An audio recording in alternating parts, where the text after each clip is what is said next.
प्रभु सुने, ग्रहण करें।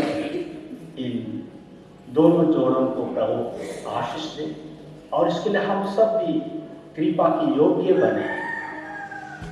इसलिए हम लोग प्रार्थना करेंगे, प्रभु से विनती करेंगे कि नम्र हृदय से प्रभु अपने पवित्र वचन से मुझे स्पर्श कर मुझे शुद्ध और पवित्र कर दीजिए, ताकि मैं आज आपका गुणगान कर सकूं और जो कृपा दयान देगी उसको ग्रहण कर सकूं। थोड़ी देर मौन रहेंगे। आइए एक साथ हम लोग दया याचना गीत गाएंगे।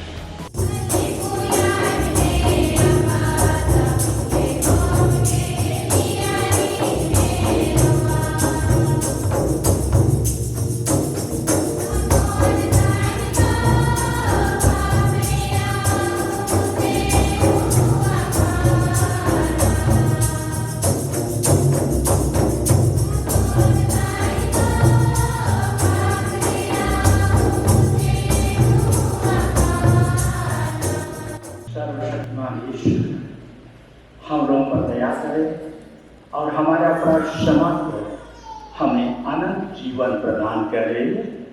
आमीन।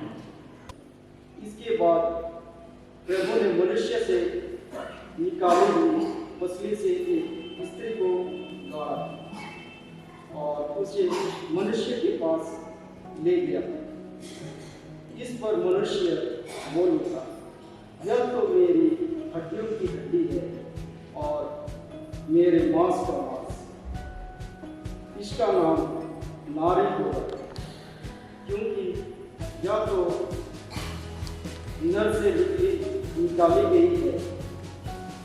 इसका कारण मनुष्य अपने माता पिता को छोड़ेगा और अपनी पत्नी के साथ रहेगा और वे दोनों एक ही शरीर हो जाएंगे। यह प्रभु की वाणी। सेनो तालाबे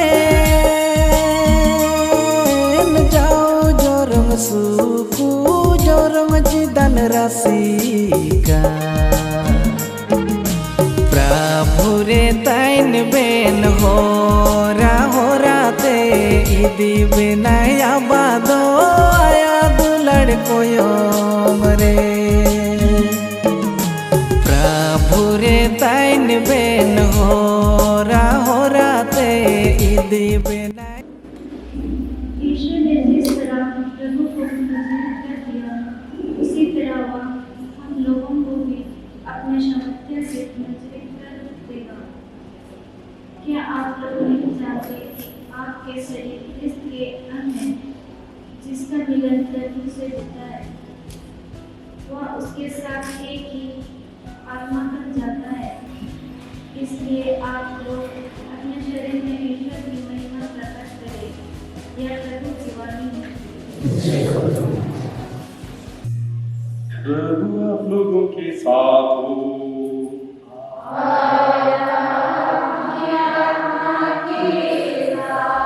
सत्मति के अनुसार पवित्र सुसमाचार।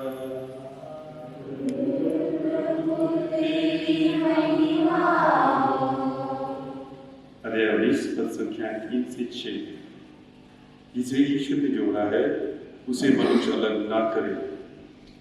फरीसी यीशु के पास आए और उनकी परीक्षा लेते हुए उन्होंने यह प्रश्न किया, क्या किसी भी कारण से अपनी पत्नी को त्याग देना उचित है? यीशु ने उत्तर दिया, क्या तुम लोगों ने याद नहीं पढ़ा कि सृष्टिकर्ता ने प्रारंभ ही से उन्हें नर नारी बनाया और कहा कि इस कारण पुरुष अपने माता पिता को छोड़ेगा और अपनी पत्नी के साथ रहेगा और वे दोनों एक शरीर हो जाएंगे। इस तरह वे अब दो नहीं बल्कि एक शरीर हुए।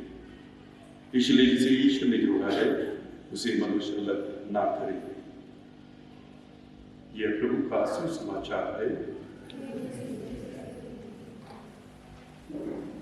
और प्रभु के उपयुक्त सहयोगी चुनने की प्रक्रिया को हम में से प्रत्येक जन को कदम कदम पर देखना कि वे इस रूप में उपयुक्त सहयोगी और वे एक शरीर हो जाएंगे।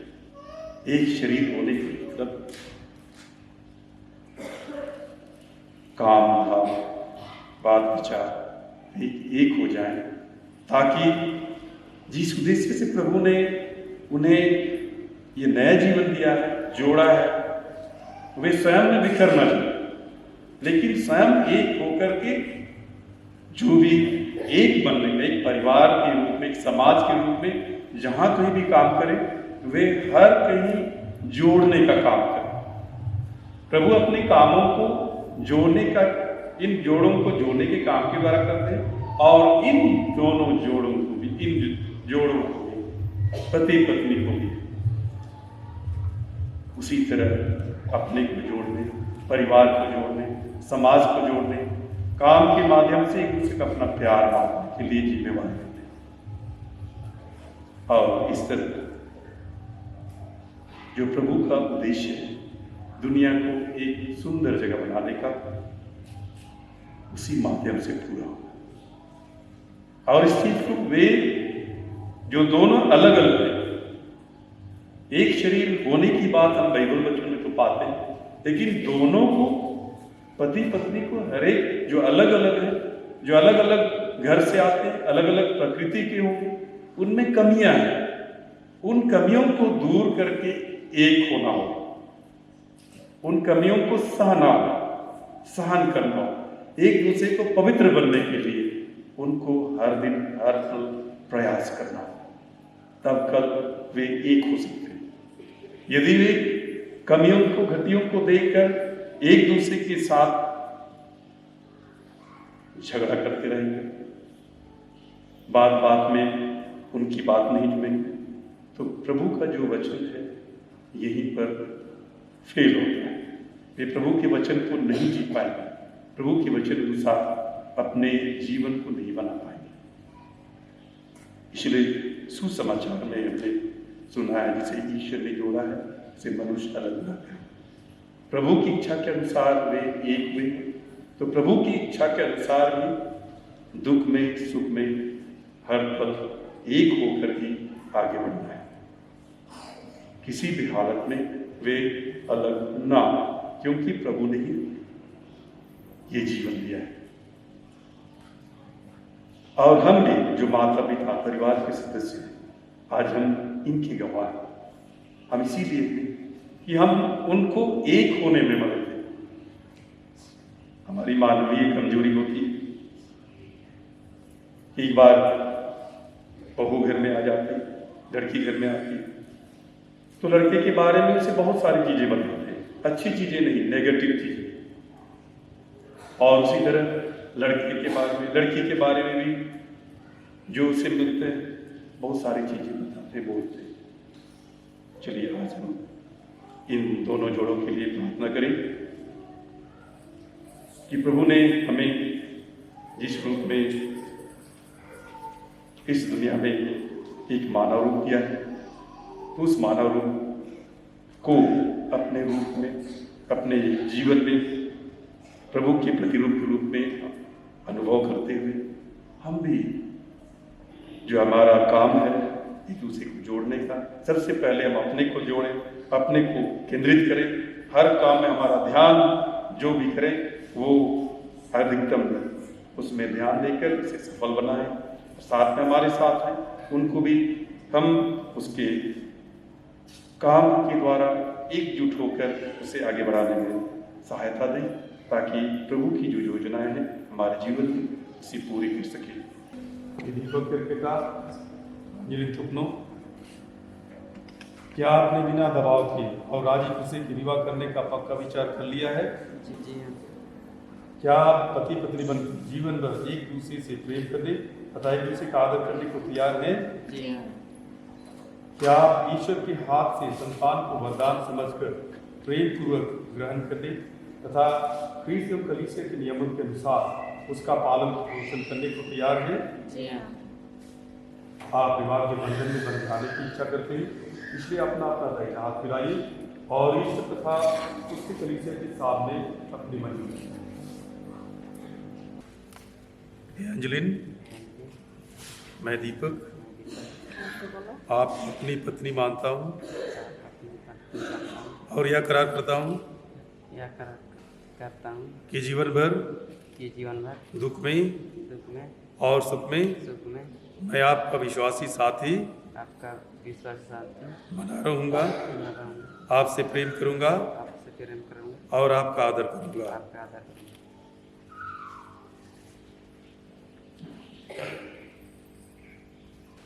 हे दीपक क्रिकेटा, मैं अंजलि कपना आपको अपना पति मानती हूँ और यह करार करती हूँ कि जीवन भर दुख में और सुख में मैं आपकी विश्वासी संगिनी बनी रहूँगी और आपसे प्रेम करूँगी और आपका आदर करूँगी।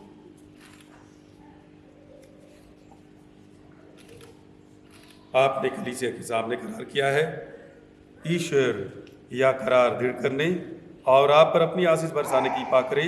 जिन्हें ईश्वर ने जोड़ा है उसे मनुष्य अलग ना करे।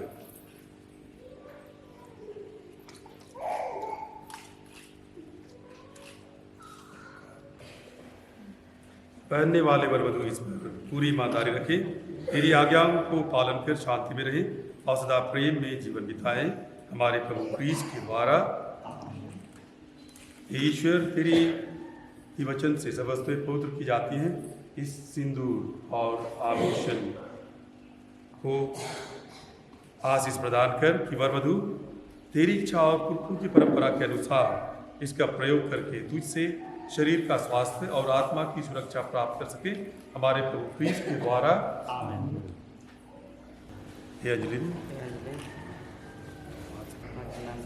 मेरे प्रेम और ईमानदारी का चिन्ह प्रेम करेंगे यह अंगूठी पहन लीजिए।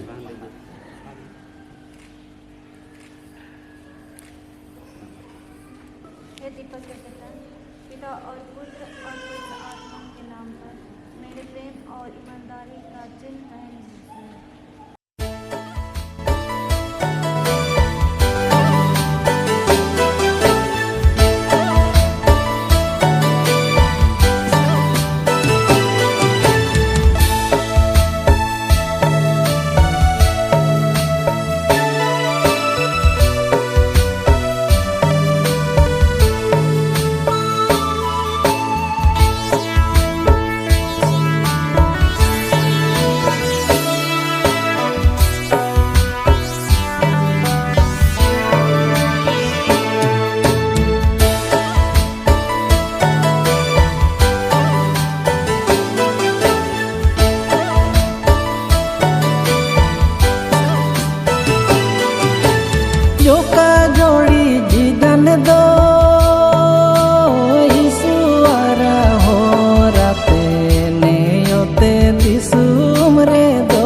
તમારે આલમ ઈ ગળકી ના આલો